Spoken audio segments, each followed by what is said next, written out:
ቀጥል። ኦኬ ታንክ ዩ አቶ ልደቱ። በቅድሚያ ስለ ኢትዮጵያ ህዝብ፣ ስለ ሀገሪቱ፣ ስለ አጠቃላይ የፖለቲካ ድባብ እያደረክ ላለው ጥረት እውቅና ልሰጥና ላመሰግን እወዳለሁ። ሲቀጥል በቀጥታ ወደ ጥያቄዎች ስገባ እንዳነበብኩትና በጥልቀት እንዳየሁት ሰነዱ የብዙዎቻችን ጥያቄ ቀድሞ የመለሰ ነው ብዬ ነው የማምነው። የሰዎችን በዚህ መልኩ ብትረዱ እንኳን ብለህ በስፋት ነገሮችን አብራርተሃል። ሆኖም ግን እኔ አሁን ባጭሩ በዚህ መድረክ ለመጠየቅ የምፈልገው በአንተ አረዳድ ያው ምርጫ ቢኖር ፓርቲዎችን አደራጅቼ ወይም ወደ ሌላ ፓርቲ ተቀላቅዬ ስርዓቱን በሰላማዊ መልኩ ለመታገል የሚለውን እንደ አንድ አማራጭ አስቀምጠሃል። በዚህ ሁኔታ በዚህ ሰዓት ያንን እንደ አማራጭ ማስቀመጡ ስርዓቱን ምርጫው ላይ እንዲገፋ ማበረታታት አይሆንም ወይ? ምክንያቱም ምርጫ ለማካሄድ የሚያስችል ምንም አይነት ሁኔታ በኢትዮጵያ ውስጥ እንደሌለ ነው ማንም ሰው የሚረዳው። ስለዚህ ማበረታታት ለካስ ስርዓቱ የተውንም ጭምር በቃ ላርገው እንደ ይሄን ነገር ብሎ እንደ መቀስቀስ አድርጌ ነው ያየሁትና ይሄንን እንዴት አየኸው ነው? ምክንያቱም አንተ እንኳን አሁንና ያኔ ብልጽግና ወደ ኃላፊነት ሲመጣ እኔ አሻግራለሁ ሲል ምርጫ አካሄዳለሁ ሲል የኢትዮጵያ ችግር በምርጫ አይፈታም ብለህ በአቋም ስትከራከር እናውቃለን። እውነት ነበር። ያ ተደምጦ ቢሆን ኖሮ ዛሬ ትልቅ ለውጥ ይመጣ ነበረ እና ከዛ በኋላ እጅግ ብዙ ነገሮች ተባብሰዋል። ያኔ የነበረበት ጊዜና ያሁኑ ፈጽሞ የሚገናኝ አይደለም እና አሁን ላይ ስለ ምርጫ ማሰብም ማውራትም ተገቢነቱ ለኔ ስላልታየኝ ነውና አንዱ ይሄን ነው ልጠይቅ የምፈልገው። ሁለተኛ ጥያቄ ስርዓቱ በዋነኛነት መሪን የማጥፋት እረኛውን መሪውን ምታው መንጋው ይበተናል ወይም እረኛውን ምታው መንጋው ይበተናል የሚል ፖሊሲ የሚከተል እንደመሆኑ መጠን አመራር ሊሆኑ የሚችሉ ሰዎችን በሙሉ አሳደው እያጠፋ ነው፣ እያሰረ እየገደለ ነው። ስለዚህ ይሄንን ታክል ለማድረግ እንደ ትግል ስትራቴጂ ለህዝቡ የምትጠቁመው መንገድ አለ ወይ? ህዝቡ ምን ማድረግ አለበት ይሄንን ለማስተካከል? ምክንያቱም መሰረታዊ ችግርና ስርዓቱ እድሜውን ለማስቀጠል ብቸኛው እንደ አማራጭ አድርጎ የሚከተለው ነገር ይሄ ነው እና ከዚህ ጋር በተያያዘ ህዝቦችን እርስ በርስ በማጋጨት እድሜውን ለመቀጠል ለሚፈልገው ስርዓት ለህዝቡ ጥሪ ማድረግ አጠቃላይ ጥሪ ማድረግ የምትፈልገው ነገርም ካለ በዛው እንድታረግ ብዬ ነው። በመጨረሻ እንግዲህ ብዙ ጥያቄ አይደለም። በመጨረሻ ለማለት የምፈልገው አንተ በአካልም ተገናኝተን አውርተናል፣ በስልክም ብዙ ጊዜ ይሄን ነገር እንድትተው ጠይቄ ነበረ። ግን አቋምን አሁን ስለተረዳው ልል የምፈልገው እግዚአብሔር ይቅደም ነው። በቃ ታንክ ዩ ቬሪ ማች። እሺ አመሰግናለሁ አሸናፊ። ምናልባት ጥያቄያችሁን በተቻለ መጠን አጭርና ግልጽ ብታረጉት ጥሩ ነው። ምክንያቱም በጥቂት ሰከንዶች ሊገለጽ የሚችል ጥያቄ ነው። አሁንም በጣም ሲራዘም የማየውና ምናልባት ቀጣይ የምትጠይቁ ሰዎች አጭርና ግልጽ ብታረጉት የተሻለ ሰፊ ሰዓት እንዲኖረን ነው፣ ለሌላ አይደለም። ጥያቄው ባነሰ ቁጥር ብዙ ጥያቄ ለማስተናገድ እድል ይኖረናል በሚል ነው። ከኢትዮ 360 ሀብታሙ መቀጠል ትችላለህ።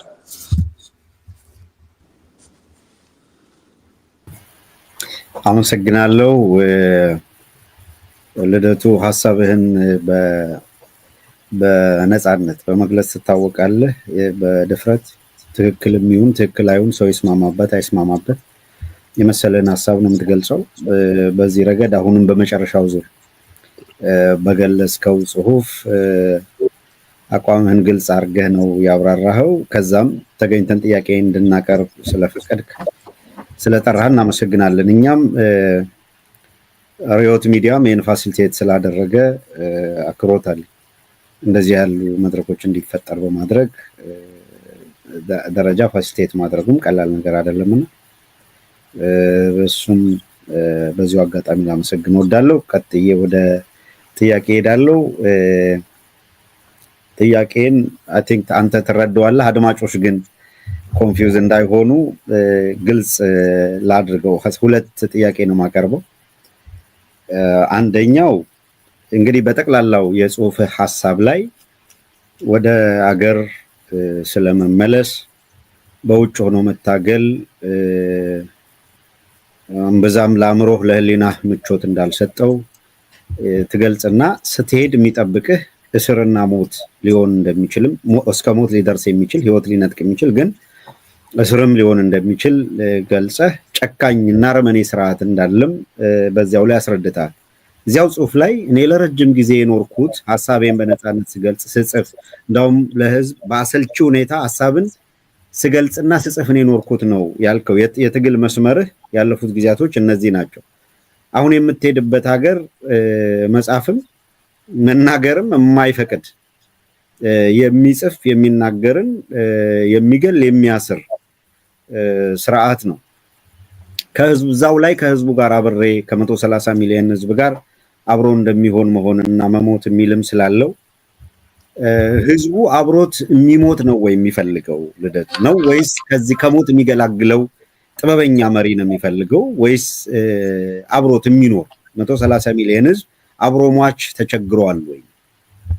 የተቸገረው ከዚህ ሁኔታ ውስጥ በተለየ ጥበብ በማናቸው መንገድ የሚያወጣው መሪ አይደለም ወይ የሚፈልገው የሚል ነገር ስላለኝ የመሄድህ ፋይዳ ላይ በብዛት ያንተን የራስህን ስሜት ለምሳሌ ተሰደጄ መኖር የህሊና ጥያቄ ያለው ከሀገሬ ርቄ መኖር እንዲሁ ባህሪ አይፈቅድም የሚሉት ወዘተረፈ ያንተን ስሜት እንጂ ትክክለኛ የህዝቡን ችግር ይገልጻሉ ወይ?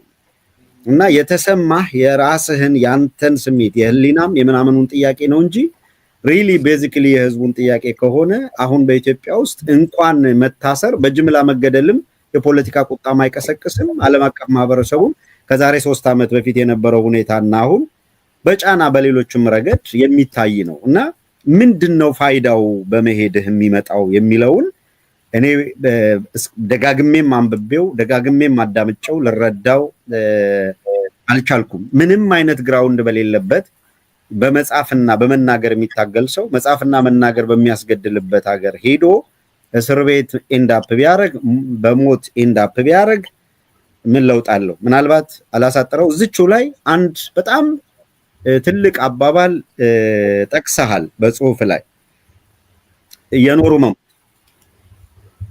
እየሞቱ መኖር ስለሆነ እና ይሄ በፖለቲካ አይደለም በፖለቲካ ይቻላል ወይ? እንደዛ በመንፈሳዊነት ሞቶ መኖር ይችላል።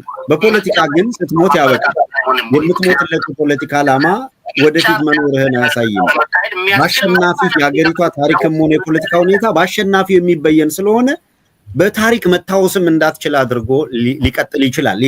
ይሄ ስርዓት ካሸነፈህና ሞት ከቀደመ ታሪክህም ላይ ይታወስ ይችላል። ምናልባትም በመደምደሚያው በጣም የከፋ መጥፎ ሊሆን ይችላልና የሃይማኖቱን ወደ ፖለቲካ ማምጣት አይሆንም ወይ? እኔ በጣም ምንም በብዙ መልኩ መርምሬው የመሄድህ ትርጉም ስላልሰጠኝ እዚህ ላይ ነው ማብራሪያ ብትሰጥበት ነው። አንደኛው ይሄ ነው። ሁለተኛው ጥያቄ አጭር ነው። አንዳንድ ሰዎች ልደቱ በዚህ መጠን የደፈረው በጓሮ ከስርዓቱ ጋር ተነጋግሮ ነው እንጂ እንዴት በድፍረት አሁን በዚህ ሁኔታ ውስጥ እሄዳለሁ ይላል? ተነጋግሮ ዲል ያደረገው ነገር ቢኖር እንጂ በዚህ ደረጃ የሚል የምትሰማው ሊሆን ይችላል። በተለያየ መልኩ ማጉረምረም ሰው እኔን ከጠየቀኝ ለመሄድ በጓሮ ዲል አድርገህ የመሄድ ፍላጎት አለ የሚል እኔ እምነት የለኝም። አሁን ግን ጠያቂ ነኝ። ስለዚህ የማህበረሰቡን ስሜት ነው የምጠይቀው።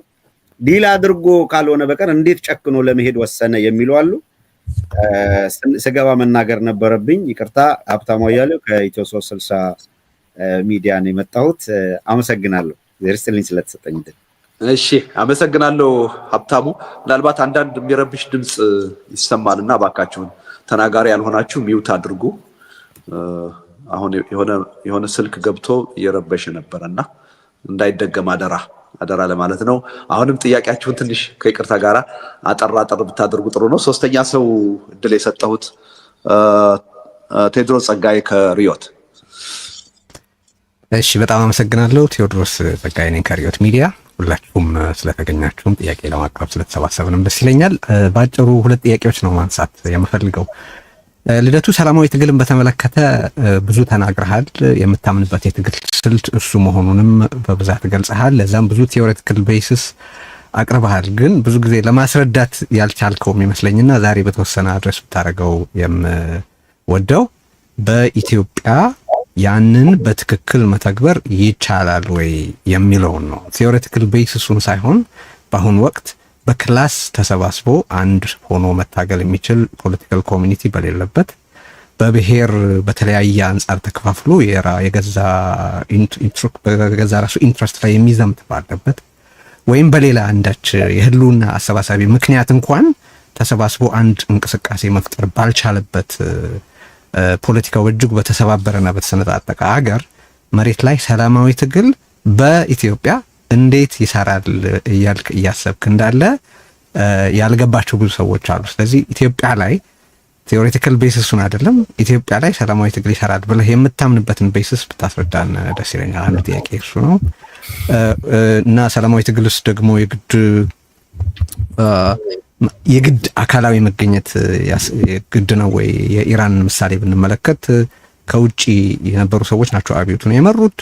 ወር የትጥቅ ትግልንም ቢሆን ሁሉ ጊዜ የግድ ሰላማዊ ማለት ዲሞክራሲ አያመጣም ሊባል ይችላል። ምክንያቱም የአሜሪካ ዲሞክራሲ ከነችግሮቹ የተመሰረተው በትጥቅ ትግል ነውና እሱን አድሬስ ብታደርግ። ሁለተኛ ጥያቄ ምንድነው?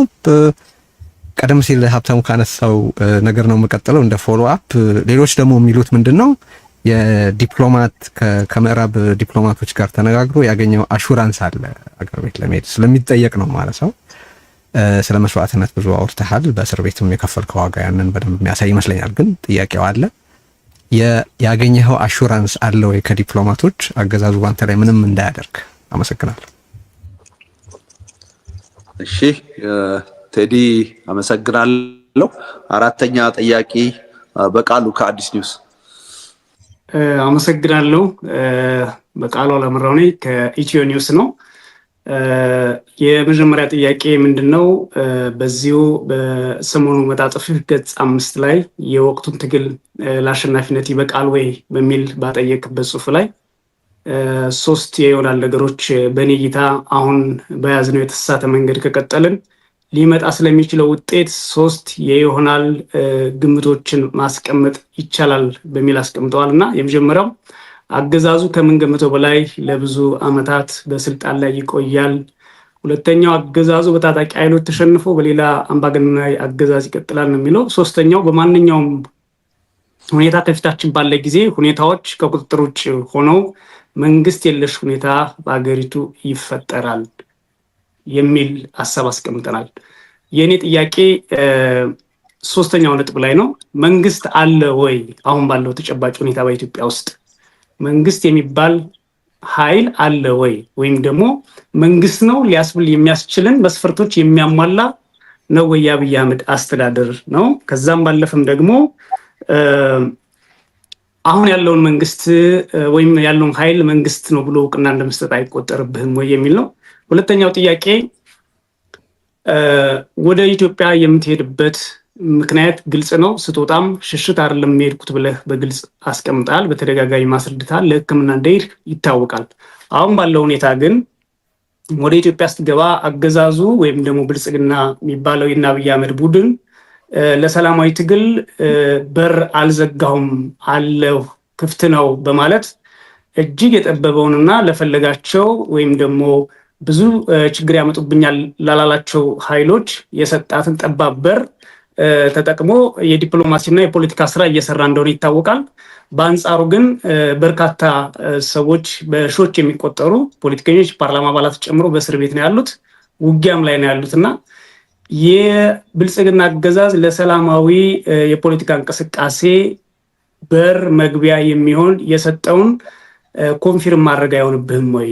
እና ከታጥቀው ከሚታገሉ ኃይሎች የሰላማዊ የፖለቲካ መንገድ አብቅቷል፣ ከዚህ በኋላ በትጥቅ ነው ህልውናችን ማስመለስ ምንችለው ብለው ከሚያስቡ ኃይሎች ጋር በቀጥታ ለአገዛዙ እውቅና ሰጠህ በሚል ወይም ደግሞ ሰላማዊ መንገድ አለ በሚል ኮንፊርም ልታደርግላቸው የምችልበት መንገድ አይመጣም የሚል ነው። አመሰግናለሁ።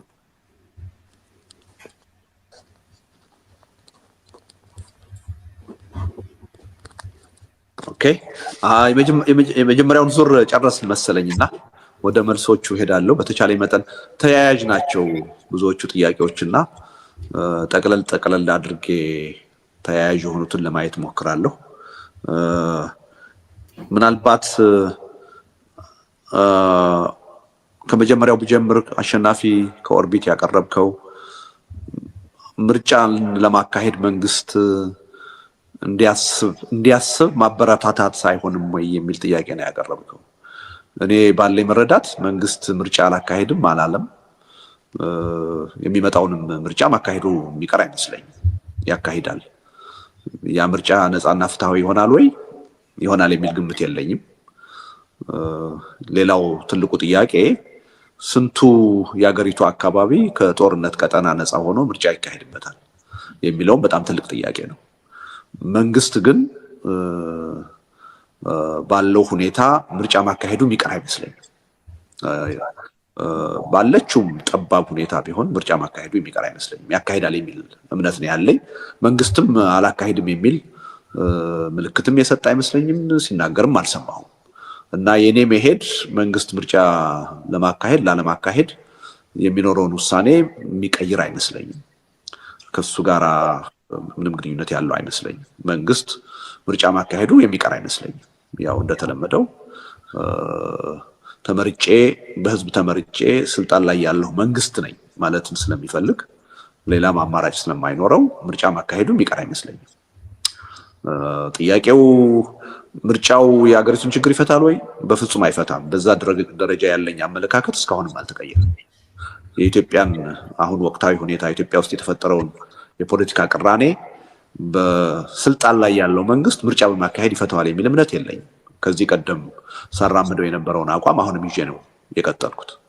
ያ ማለት ግን ችግራችንን ስለማይፈታ በምርጫ ደግሞ ተሳትፎ ማድረግ የለብንም ብዬ አልደመድም። እኔ ምርጫን ማየው ካርድ የመስጠትና የመቀበል ጉዳይ ብቻ አይደለም። ለፖለቲካ ኃይሎች አንድ ትልቅ የመታገያ መሳሪያና መድረክ ነው ብዬ ነው የማምነው ምርጫን። ስለዚህ ተቃዋሚ ፓርቲዎች በአንድ በኩል፣ በሌላ በኩል እነሱን ደግሞ የሚከተለውና የሚደግፈው ህዝብ የምርጫ ሂደትን እንደ አንድ የትግል መድረክ በአግባቡ ሊጠቀምበት ይገባል የሚል እምነት አለኝ። በጣም ጠቃሚ የትግል መድረክ ነው ብዬ ነው የማምነው። ከዛ ውጪ ከአሁን በፊት የነበሩኝ አመለካከቶች የኢትዮጵያ የፖለቲካ ችግር በምርጫ አይፈታም የሚለው እንዳውም በጠነከረ ሁኔታ አሁን ያለ አመለካከት ነው። ይሄ መንግስት አሁን ያለው መንግስት በምንም ተአምር ኢንሄረንትሊ አንድ ዲሞክራቲክ የሆነ መንግስት ነው። ስለዚህ በነፃና ፍትሃዊ ምርጫ የሀገሪቱን ችግር ሊፈታ አይችልም። ይሄ መንግስት ብቻውን አሁን በስልጣን ላይ ባለበት ሁኔታ የሚካሄድ ነፃና ፍትሃዊ ምርጫ ይኖራል ብዬም አላምንም።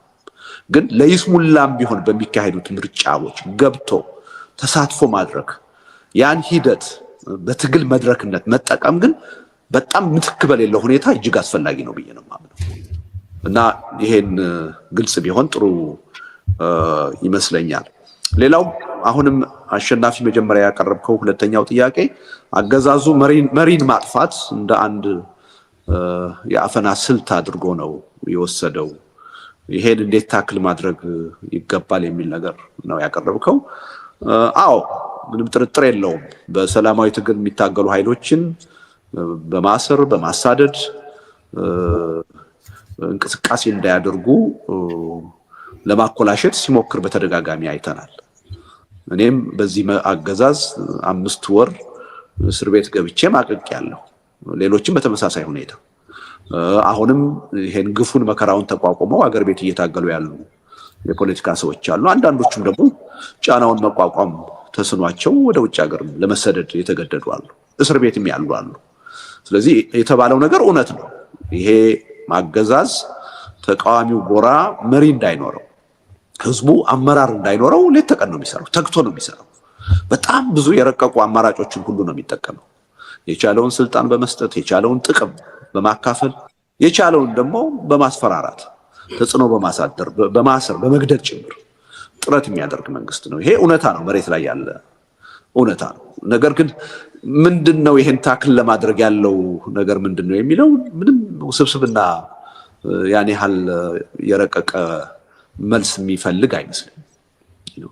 በቂ በሆነ ቁጥር የኢትዮጵያ የፖለቲካ ኤሊት የፖለቲካ ማህበረሰብ የለውጥ ኃይል መሆን አለብኝ ብሎ በትግሉ ሂደት መሰለፍ አለበት። ከፊት ያለ አንድ ሰው ሲታሰር ሲገደል ሌላው እየተተካ ባልተቋረጠ ሁኔታ የተጠናከረ ትግል ማካሄድ መቻል አለበት። በዛ በወረቀቴ ላይ እንደጻፍኩት ይሄ መንግስት በመቀጣጫ የሚያምን ነው። ሰዎችን ካሰርኩ ከገደልኩ ሌላው ጸጥ ረጭ ብሎ ይገዛኛል ብሎ የሚያምን ኃይል ነው። ስለዚህ የተወሰኑ የፖለቲካ መሪዎች ሲታሰሩና ሲገደሉ ጸጥ ረጭ የምንል ከሆነ በሱ ወጥመድ ውስጥ ወድቀናል ማለት ነው። ስለዚህ ተከታታይ በሆነ ባልተቋረጠ ሁኔታ በገፍ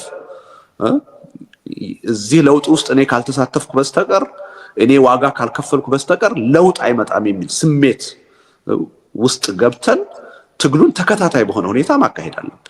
ያኔ ነው ገሎ ሊጨርሰን አስሮ ሊጨርሰን እንደማይችል ማስፈራራት፣ ማሰር፣ መግደል በመቀጣጫነት ሊጠቀምበት እንደማይችል ተስፋ ሊቆርጥ የሚችለው ያኔ ነው። አለበለዚያ የተወሰኑ ሰዎችን ሲያስር የተወሰኑ ሰዎችን ሲገል ከዚህ መንግስት ጋር መጋፈጥ አይቻልም። ገዳይ መንግስት ነው፣ አሳሪ መንግስት ነው። ስለዚህ ሁላችንንም ያጠፋናል ብለን ከፖለቲካ መድረኩ የምንር ከሆነ ያ እሱ የፈለገው አካሄድ ነው ብዬ ነው የማምነው። ሰርቶለታል ማለት ነው። መፈራረጃ፣ መቀጣጫ፣ እስርንና ግድያን ማድረጉ ሰርቶለታል ብዬ ነው የማምነው። ይሄን ማክሸፍ የምንችለው ባለመፍራት ነው። አንዱ ሲሞት ሌላው በመተካት ነው። አንዱ ሲታሰር ሌላው በመተካት ነው። የዓለም የሰላማዊ ትግል ሂደት ይሄን ነው የሚያሳየው። ደቡብ አፍሪካ የተካሄደው ትግል፣ ህንድ የተካሄደው ትግል፣ አሜሪካን የተካሄደው ትግል የሰላማዊ ትግል አርአያ የሚሆኑት ማለት ነው። በዚህ መልኩ የተካሄዱ ናቸው። መሪ እየተካው ነው እንጂ የተወሰኑ መሪዎች ሲታሰሩና ሲገደሉ ተስፋ ተቆርጦ አቅጣጫ የሚቀየር ወይም የሚቆም ከሆነ ሰላማዊ ትግል ዋጋ የለውም። አምባገነኖች ሁልጊዜ ዘላለም እስርንና ግድያን መቀጣጫ አድርገው በስልጣን ላይ ይኖራሉ ማለት ነው። አምባገነኖች ወደ ዲሞክራሲ ሊሄዱ የሚችሉት በትግል ተገደው ነው። የሚገደዱት ደግሞ የማይፈራ ህዝብ፣ ለመብቱ ሟች የሆነ ህዝብ በገፍ እየወጣ ሲታገላቸውና እስርንና ግድያን መቀጣጫ መፈራረጃ አድርገው እንደማይጠቀሙ ተስፋ ሲያስቆርጣቸው። ስለዚህ እኛም ተስፋ ማስቆረጥ አለብን። ተስፋ ለማስቆረጥ ግን እንዲሁ እነሱ የሚሉትን ነገር እያስተጋባን እነከሌ ታስረዋል፣ እነከሌ ተገለዋል፣ ስለዚህ ከዚህ በኋላ አይሰራም በማለት አይደለም። ኖ ገላችሁ ልትጨርሱን አትችሉም፣ አስራችሁ ልትጨርሱን አትችሉም፣ ይሄን ማቆም አለባችሁ በሚል ቅድም እንዳልኩት ተከታታይ በሆነ በገፍ አንዱን አመራር ሌላው እየተካው መቀጠል ሲችል ነው ማምከን የምንችለው። ይሄን ጉዳይ በዚህ ነው የሚል እምነት ነው ያለኝ። ሌላው ሀብታሙ ያቀረብከው ስራ እንትን ጉዳይም ከዚሁ ጋር አብሮ የሚሄድ ነው። በነገር ላይ ብዙዎቹ አሁን በአርአያነት የምንከተላቸው የሰላማዊ ትግል መሪዎች አንዳንዶቹ በትግሉ ሂደት የሞቱ ናቸው። ስማቸው ግን በታሪክ ሲወሳ ይኖራል። ለብዙዎቻችንም ማነሳሻ ሆኖ ማበረታቻ ሆኖ እስካሁን እያገለገለ የሚሄድ ነው እና በሃይማኖታዊ ጉዳይ ብቻ ሳይሆን ሞቶ መኖር በፖለቲካ ሂደትም ይቻላል ብዬ ነው የማምነው። ብዙ አርአያ የሆኑን በሰላማዊ ትግል ጠንክረን እንድንቀጥል ያደረጉን ግን በትግሉ ሂደት የወደቁ የሞቱ ሰላማዊ ታጋዮች አሉ ብዬ ነው የማምነው እና እኔ ይሰራል የሚል እምነት ነው በእኔ በኩል ያለኝ ማለቴ ነው። ሌላው ግን እዛው ላይ ያነሳው ሀብታሙ አሁን ህዝቡ የሚፈልገው አብሮት የሚሞት መሪ አይደለም፣ ጥበበኛ የሆነ መሪ ነው የሚፈልገው፣ ከችግሩ የሚያወጣው መሪ ነው የሚፈልገው። እውነት ነው። አብሮ መሞት ግብ ሊሆን አይችልም። እኔም በዛ አላምንም። በነገራችን ላይ ከዚህ ጥያቄ ጋር ተያይዞ በአብዛኛው የሚነሳው ውጭ ሀገር ሆኖ ትግል ማድረግ አይቻልም ብዬ አላቅም። እኔ እያልኩ ያለሁት ትግልን መምራት የሚቻለው አገር ውስጥ ሆኖ ነው የሚል ነው እንጂ ውጭ ሀገር ሆኖ ትግል ማድረግ ይቻላል። ብዙዎቻችሁ እያደረጋችሁ ነው። እኔም በነበረኝ ቆይታ አቅሜና ሁኔታው በፈቀደ መጠን ትግል ሳደርግ ነው የቆየሁት። ሁሉም ሰው ደግሞ የግድ አገር ቤት ይሁን ሊባል አይችልም። በአንድ ትግል ውስጥ የስራ ክፍፍል አለ። ስለዚህ ውጭ ሀገር ሆኖ መታገል ይቻላል። ግን በሰላማዊ ትግል የህዝብን ትግል እመራለሁ የሚል አንድ ሰው ውጤታማ ሊሆን የሚችለውም የሚገባውም አገር ውስጥ ችግሩ ያለበት አምባገነናዊው ስርዓት ያለበት የሚጨቆነው የሚገደለው ህዝብ ባለበት አገር ውስጥ ሆኖ ነው መምራት ያለበት። ሰላማዊ ትግል የሞራልም ጉዳይ ነው። ስለዚህ አንድ የሰላማዊ ትግል መሪ አርያ ሆኖ ማሳየት አለበት። በሰላማዊ ትግል ሂደት ቀድመው የሚታሰሩት የሚሞቱት የችግር ሰለባ የሚሆኑት ተከታዮች ሳይሆኑ መሪዎች ናቸው። ይሄ የታወቀ ነገር ነው። ስለዚህ ከመሪነት ሚና አንጻር ውጭ ሀገር ሳይሆን አገር ውስጥ ሆኖ መታገል ነው አስፈላጊው የሚል ነው እንጂ ውጭ ሀገር ሆኖ ትግል መካሄድ አይቻልም የሚል ሐሳብ በእኔ በኩል አንስቼ አላቅም ማለት ነው። ኢቭን በአመራር ደረጃ ውጭ ሀገር ሆኖ አስተዋጽኦ ማድረግ እችላለሁ የሚል ሰው ካለን የተቃውሞ የለኝም። እኔ ግን በግሌ በሰላማዊ ትግል ሰዎች በትግሉ ተሰልፈው እንዲታሰሩ እንዲሞቱ ከመቀስቀስ ይልቅ ራሴ ሄጄ አርአያ ሆኜ ማሳየትን መርጫለሁ። ያ ጠቃሚ ነው፣ አንድ ትልቅ ክፍተትም ነው የሚል እምነት አለኝ እና ሰላማዊ ትግል ይሄ የታወቀ ነገር ነው። መሪዎች ናቸው ቀድመው የችግሩ ሰለባ የሚሆኑት። ራሳችንን የፖለቲካ መሪ አድርገን ለማየት ከፈለግን ችግሩ ያለበት ቦታ መገኘት መቻል አለብን። ዋጋ ለመክፈል ቀዳሚና ዝግጁ ሆነን ለህዝቡ አርአያ ሆነን መታየት አለብን። ህዝቡ በትግሉ ውስጥ ገብቶ ሊያበረክት የሚችለውን አስተዋጽኦ ሁሉ እንዲያደርግ መጠየቅም የምንችለው የዛ አይነት የሞራል የበላይነት ማሳየት ስንችል ነው የሚል እምነት አለኝ። በፍጹም ግን ይሄ ማለት ውጭ ሀገር ሆኖ ትግል ማድረግ አይቻልም ወይም ደግሞ ሀገር ውስጥ የሚካሄደውን ትግል ማገዝ ማጠናከር አይቻልም የሚል አይደለም። በፍጹም የማይተካ ሚና አለው። ውጭ ሀገር ያለው ኃይል ትግሉን ገንቢ በሆነ ሁኔታ እስከተንቀሳቀሰ ድረስ ትግሉን ያግዛል፣ ያጠናክራል የሚል እምነት ነው ያለኝ። በተወሰነ ደረጃ የአመራርነት ሚናም ሊጫወቱ የሚችሉ ሰዎች ውጭ ሀገር ሊኖሩ ይችላሉ። በዋናነት ግን በሰላማዊ ትግል በሚካሄደው ትግሉን የሚመሩ ሰዎች ጨቋኙ ስርዓት ተጨቋኙ ህዝብ ያለበት ሀገር ውስጥ መሆን አለባቸው የሚል እምነት ነው ያለኝ እና ከዛ አንፃር ብታዩትኝ ጥሩ ነው እና ፋይዳው ይሄ ነው። ሰላማዊ ትግል ውስጥ የሚገባ ሰው አንደኛ ሳይገል እየሞተ ለውጥ አመጣለሁ የሚል እምነት ይዞ ነው መግባት ያለበት። ሁለተኛ አገዛዙ ሊያመጣ የሚችለውን ጫና ሁሉ ተቋቁሞ ለህዝብ ትግል አርአያ ሆኖ ተምሳሌት ሆኖ ለውጥ ለማምጣት ነው ትግል የሚያደርገው እና በሰላማዊ ትግል ውስጥ አመራር የሚሆኑ ሰዎች እኛ ሞተን ከኋላ ያለው ተከታይ ትውልዱ ውጤቱን ይቋደሰው ውጤቱን ያገኘው የሚል አስተሳሰብ ነው እንጂ የሚኖራቸው በትግሉ ሂደት አመራር ሆነን ከዛ በኋላ በህይወት ተርፈን የውጤቱ ተጠቃሚ ወይም ደግሞ የወደፊቱ መሪዎች እኛ መሆን አለብን የሚል መንፈስ ይዘው አይደለም መታገል ያለባቸው። በትግሉ ሂደት ህይወቴን አትርፌ የነገው መሪ እኔ መሆን አለብኝ ብሎ የሚያምን የሰላማዊ ትግል መሪ በውጤትም ደረጃ ብዙ ርቀት መሄድ የሚችል አይመስለኝም። እኔ በትግሉ ሂደት መክፈል የሚገባኝን ዋጋ ከፍዬ ትውልዱ እና ህዝቡ ወደፊት የመብቱ የጥቅሙ ተጠቃሚ ይሁን ብሎ ማመን ያስፈልጋል የሚል እምነት አለ እና እኔ ወደ ሀገር ቤት ሲሄድ አሁን በአንድ በኩል መታሰርም መሞትም ሊመጣ የሚችል መሆኑን አውቄ ነው የሚሄደው። ያ አይሆንም የሚል ሞኝነት የለኝም።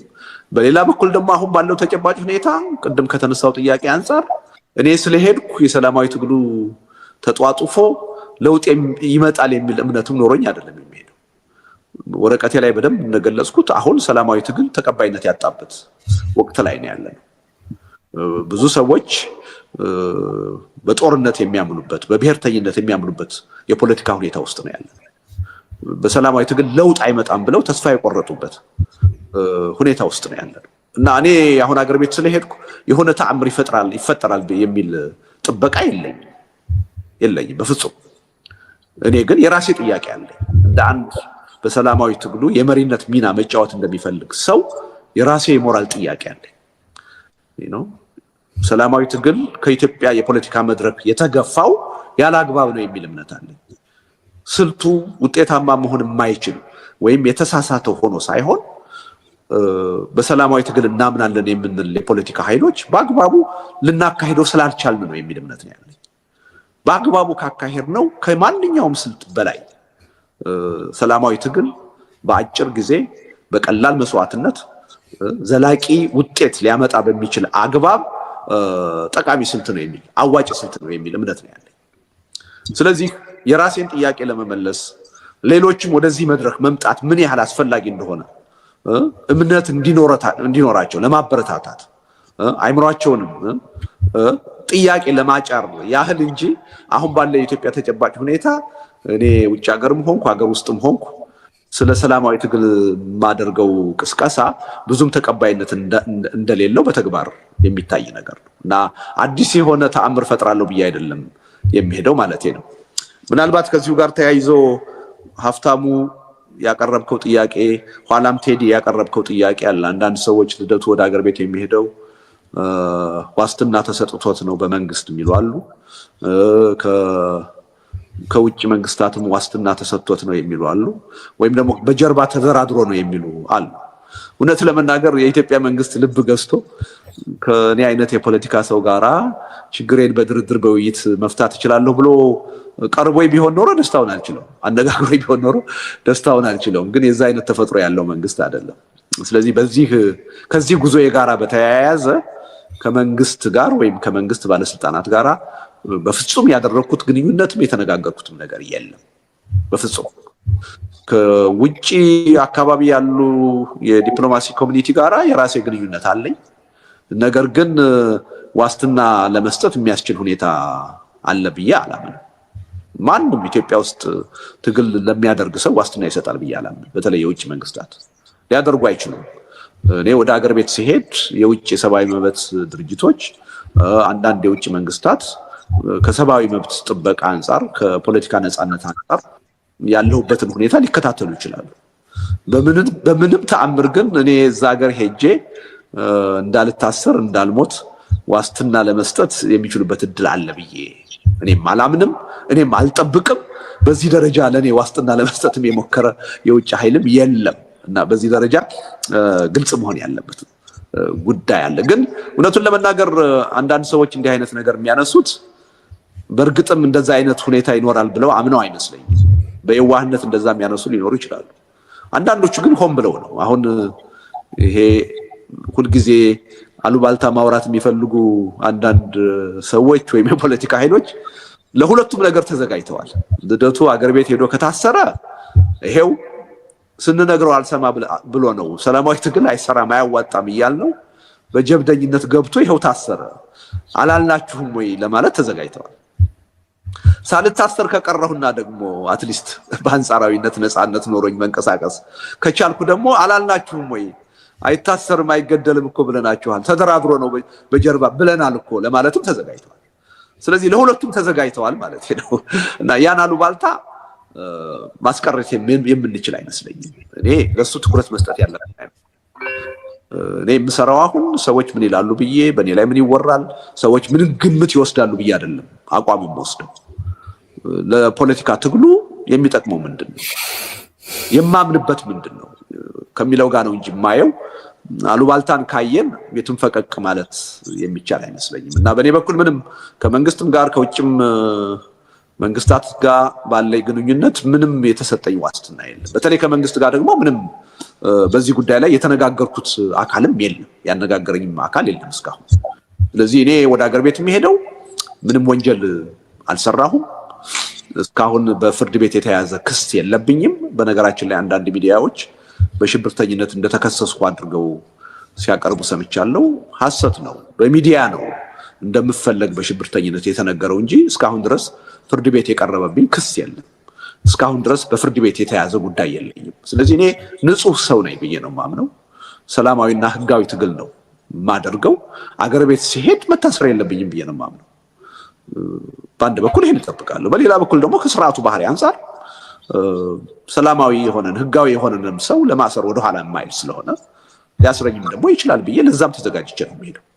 ከመታሰርም በላይ ህይወቴን ጥያቄ ውስጥ የሚያስገባ ሁኔታ ሊፈጠር ይችላል። ኢትዮጵያ ውስጥ አሁን ማንም ዋስትና ያለው አካል የለም። እንኳንስ እንደኔ አይነት የፖለቲካ ሰውና ማንም ተራ ዜጋ ሳይቀር ሰላማዊ የሆነ ተራ ኑሮ የሚኖር ዜጋ ሳይቀር ዋስትና ያለው። ስለዚህ እኔም የዛ አይነት አደጋ ይኖራል ብዬ ጠብቄ ነው የሚሄደው። ስለዚህ ከዚህ ጋር ተያይዞ የሚነሱ ብዙ ወሬዎች እንዳሉ አውቃለሁ። እኔ ብዙም ቦታ አልሰጣቸውም። እኔ ከዚህ ጋር በተያያዘ አንድ ጥያቄ ከኢትዮ ፎረም ተልኮልኝ ነበር አሁንና ምናልባት ስትሄድ አይለወጥም የምትለው ጠቅላይ ሚኒስተር ቢጋብዙህ አንተን ለማግኘት ቤተመንግስት አስጠርተው ታገኛቸዋለህ ወይ የሚል ጥያቄ አቅርቦልኛል። በአቋም ደረጃ አሁንም ቢሆን ጠቅላይ ሚኒስትሩን ለመከታተል ባደረኩት ጥረት ከስተታቸው የሚማሩ ሰው ሆነው አላየኋቸው። ወደፊትም በቀላሉ ይለወጣሉ የሚል እምነት የለኝም። እስከ መጨረሻው ድረስ ለስልጣናቸው ማንኛውንም ህጋዊ ያልሆነ ድርጊት እየፈጸሙ የሚቀጥሉ ሰው ናቸው ብዬ ነው የማምነው እና ከሳቸው የምጠብቀው መፍትሄ የለም። ግን አሁን ሲሄድ እንደ ጥያቄው አቅራቢ ሊያነጋግሩ ይፈልገው ከጋበዙኝ አያደርጉትም ብዬ ነው እንጂ የምገምተው እሰየው ነው። ደስታውን አልችለውም እና ለማነጋገር ዝግጁ ነው የምሆነው ማለቴ ነው። ግን እንደዛ አልጠብቅም ማለቴ ነው ከስርዓቱ ባህሪ አንፃር። እኔ ያው በንግግር አምናለሁ፣ በውይይት በድርድር አምናለሁ። ስለዚህ መቼም ጊዜ ቢሆን ከማንም ጋር ቢሆን የመነጋገር ጥያቄ ከቀረበ ጥያቄውን መግፋት አልፈልግም፣ እነጋገራለሁ ማለቴ ነው። ከዚሁ ጋር ተያይዞ በቃሉ ያቀረብከው ጥያቄ አለ። መንግስት አለ ብለህ ነው ወይ? መንግስት አለ ወይ ያልከው ነገር አለ። መንግስት አለ ብዬ ነው የማምነው። ጥያቄው ያለው ምን አይነት መንግስት ነው ያለው ነው። ጥሩ መንግስት ነው ወይ ካልከኝ ጥሩ መንግስት አይደለም። ወይም አንድ በጎ ወይም ጥሩ የሚባል መንግስት ሊያሟላ የሚችለውን መስፈርት ያሟላል ወይ ካልከኝ አያሟላም። እንደውም በተቃራኒው። ግን መንግስትነቱን የሚቀይረው አይመስለኝም። በህዝብ መመረጥ ጥሩ መንግስት መሆን ከሆነ የመንግስትነት መመዘኛ ኢትዮጵያ እስካሁን በታሪኳ መንግስት አልነበራትም ማለት ነው። እና አሁን ኢትዮጵያ ውስጥ መንግስት አለ፣ ዓለም አቀፍ እውቅና ያለው ለእኛም ፓስፖርት የሚሰጥ እንድንገባ እንድንወጣ የሚከለክል የሚፈቅድ አገሪቱን በራሱ መንገድ እየገዛ ያለ መንግስት አለ። ያ መንግስት ጥሩ ነው ወይ ካልከኝ አይደለም። ያ መንግስት በህዝብ የተመረጠ ነው ወይ፣ ለህዝብ የሚሰራ ነው ወይ፣ ለሀገር ጥቅም የሚሰራ ነው ወይ ካልከኝ አይደለም። በጣም ጥሩ ያልሆነ መንግስት ነው ያለ። ምናልባት በታሪካችን ከገጠሙ እጅግ በጣም ጥሩ ያልሆኑ መንግስታት ውስጥ አንዱ ነው። ምናልባትም የባሰው ነው። መንግስት መሆኑን ግን እኔ እቀበላለሁ። መንግስት ነው እና እሱም ብቻ አይደለም፣ ከአሁን በፊት የነበሩ አምባገነን መንግስታት ሁሉ መንግስታት ናቸው። ስለዚህ አንድ መንግስት ነው የሚባለው በዲሞክራሲ ስለተመረጠ የህዝብ ድጋፍ ስላለው ለሀገርና ለህዝብ ደህንነት የሚሰራ ሲሆን ብቻ አይደለም። በዓለም ላይ ያሉ በአምባገነን የሚመሩ አገራት ሁሉ የየራሳቸው መንግስት አላቸው። ስለዚህ መንግስት አለ ብዬ ነው የማምነው፣ ግን ጥሩ መንግስት አይደለም የሚል እምነት ነው ያለኝ እና ከሱ ጋር አያይዞ ማየት ጥሩ ይመስለኛል። ከዛ ውጪ በቃሉ ያቀረብከው እኔ ወደ ሀገር ቤት መግባቴ ይሄው ሰላማዊ ሁኔታ እንዲኖር ጥረት እያደረኩ ነው፣ በሬ ክፍት ነው ለሚለው ሊጠቀምበት ይችላል መንግስት የሚለው ሊጠቀምበት ሊሞክር ይችላል። አይሞክርም ብዬ ልል አልችልም። ግን ዋናው ጥያቄ እኔ ገብቼ ምንድነው የማደርገው ነው። አንዳንድ ፓርቲዎችና የፓርቲ ሰዎች ሲያደርጉት እንዳየነው የህዝብን ትግል ረስቼ ያገዛዙ መጠቀሚያ ራሴን የማደርግ ከሆነ አዎ መጠቀሚያ ልሆን እችላለሁ። እንደዛ ግን ላደርግ አልችልም። እኔ እንደዛ ለመጠቀምም የምመችም ሰው አይደለሁም። ስለዚህ እኔ አገር ቤት ውስጥ ገብቼ ካልታሰርኩና የፖለቲካ ትግሉን የምቀጥልበት እድል ካገኘው በምንም ተአምር መጠቀሚያ ልሆን አልችልም። ለዛ የምንመቸው ራሳችንን ካላስገዛን በስተቀር በስልጣን ጉጉት፣ በኢኮኖሚ ጥቅም ጉጉት የህዝብን ፍላጎት አሳልፈን ለአምባገነኖች ለመስጠት እስካልፈለግን ድረስ አገር ቤት ስለሆን ብቻ የስርዓቱ መጠቀሚያ እንሆናለን ማለት አይደለም። እኔ ለማስመሰልም ብሎ የሰላማዊ ትግሉን በር ከፈት ቢያደርገው መንግስት እሰየው ነው ብለው እንዳውም እንጠቀምበታለን የሚል እምነት ነው ያለኝ እንጂ ያስመስልበታል ብለን ከትግሉ ወደኋላ ማለት ያለብን አይመስልም።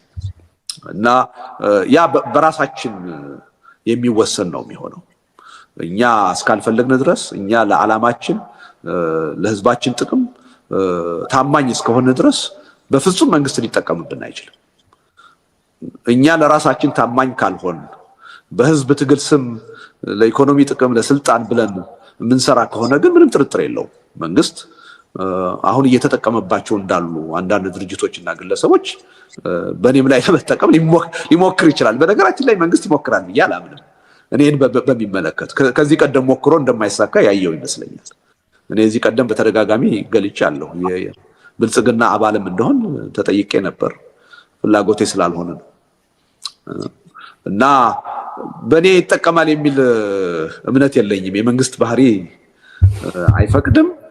መንግስትን በእኔ ለመጠቀም ቢፈልግ እኔ እድሉን የምሰጠው አይመስለኝም፣ አልሰጠውም። እና በዚህ መልኩ ቢታይ ጥሩ ነው። አይ ቲንክ የዳሰስኳቸው ይመስለኛል። በመጀመሪያው ዙር የቀረቡትን ጥያቄዎች ወደ ሁለተኛው ዙር መሄድ እንችላለን። ሁለተኛ ዙር ላይ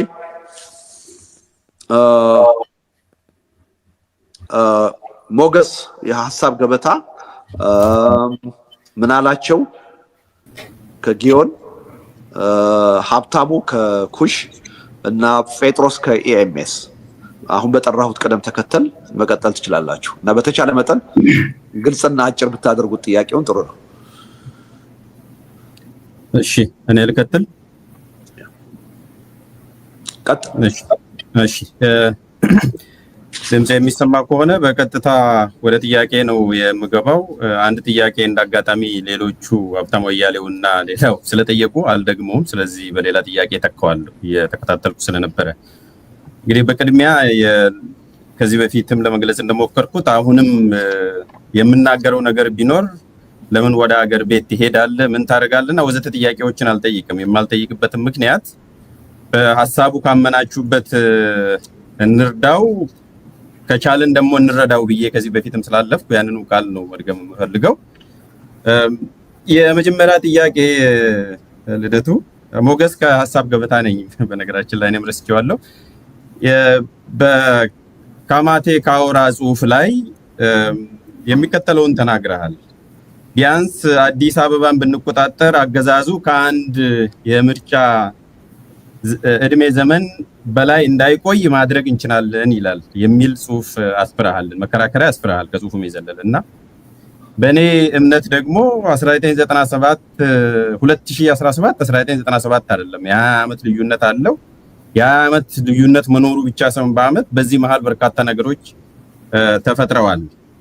በግሌ ከነኚህ ውስጥ 3 መሰረታዊ ነገሮች ወይም መዋቅራዊ ነገሮችን እንደ አዲስ ክስተት ማየት እንችላለን። አዲስ ባይሆንም እየጨመረ የሄደ ትሬንድ ያሳየናል። የመጀመሪያው ብሔርተኝነትና ክፍፍል አዲስ አበባ ላይ መጨመሩ ይታያል። ሁለተኛ ጠንካራ ተቋም ያለመኖሩ ማለት የሚያታግል የፖለቲካ ፓርቲ ወይ ተቋም አለመኖሩ በደንብ የሚታይ ነው ከ97 ጋር ብናወዳደር።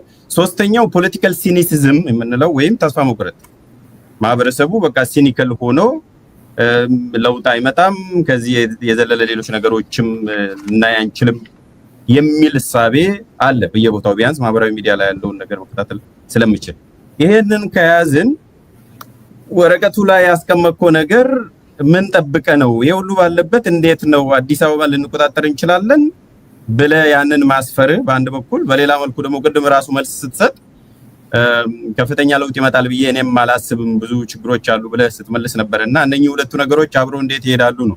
ይሄ የኔ ኦብዘርቬሽን ነው፣ አስተያየት እንድሰጥበት ወይም መልስ እንድሰጥበት ነው። አንዱ እሱ ነው። ሁለተኛው ከሌሎች የፖለቲካ ኃይሎች የፖለቲካ ፓርቲ ያላልኩትም ብዬ ነው ኃይሎች ጋር በምን መሰረታዊ ወይም ሚኒመም አጀንዳ ላይ ነው ልትሰሩ የምትችሉት? አንድ ምሳሌ መውሰድ እንችላለን። ለምሳሌ በሰናሪዮ ደረጃ 3 ኃይሎች አሉ። አንዱ ወይም የተወሰነው ከውስጥ መታገል ይቻላል፣ ለምሳሌ ከብልጽግና ፓርቲ ውስጥ ለውጥ ሊመጣ ይችላል የሚሉ አሉ፣ አቶ ጀዋር መሐመድን ጨምረው። ሌሎች ደግሞ ከሩቅ ሆነው ይሄንን አገዛዝ በትጥቅ ትግል ማስወገድ ነው ብቸኛው አማራጭ የሚሉ አሉ። ሶስተኛ ደግሞ መሀል ላይ ያንተ አለ፣ በሰላማዊ ትግል ምርጫንም ጨምሮ እንደ ስትራቴጂ ለውጥ ልናመጣ እንችላለን እያልክ ነው። እና እነኚህን 3ቱን እንኳን ኃይሎች ብናይ 3 የተለያየ ስትራቴጂ እና የትግል ዘዴ ነው ያላቸውና በምን ሚኒመም የሆነ ተጨባጭ አጀንዳ ላይ ነው ልትተባበሩ የሚችሉት? ምክንያቱም በወረቀት ላይም ጥሪ ነው ያቀረብከው እንጂ ከዚህ በፊት በእርግጥ በሰላምና ወደ ሽግግር ሂደት መግባትና መሰል ነገሮች ላይ በደፈናው ያስቀመጥኳል በዛኛው ጽሁፍ ላይ። ግን አሁን ባለው ሁኔታ ወደ ሀገር ቤት ስትሄድ በየትኛው አጀንዳ ላይ ነው ከሌሎች ፓርቲዎች ጋር ልትተባበሩ የምትችሉት የሚል ነው። ነገሮች ቢበላሹ ግማሽ ጥያቄ ልታደርገው ትችላለህ። እንግዲህ 2 ተኩል ጥያቄ አይደለም እንዳስተያየት ምን ፕላን ቢ አለ? ምን የተዘጋጀ ፕላን ቢ አለ? ምክንያቱም ከዚህ ስትሄድ ሚዲያ ላይ ኖር ይችላል፣ ነገሮች ሊዘጉ ይችላሉ። ደጋፊዎች ከውጪም ሆነው ስለአንተ ማወቅ የሚፈልጉት ነገር አለ። ለትግሉ እንዲመች ምን ፕላን ቢ አለ? ምን የምትነግረን ወይም የምትነግራቸው ነገሮች አሉ የሚል ነው። ልደቱ በጣም አመሰግናለሁ ለተሰጠኝ እድል። እሺ ሁለተኛ ጠያቂ ምን አላቸው? ይሰማል? ድምጼ ይሰማል። አመሰግናለሁ። በቅድሚያ ስለተደረገልን ጥሪ አመሰግናለሁ አቶ ልደቱ። ምናላቸው ስማቸው ከጊዮን ሳተላይት ቴሌቪዥን።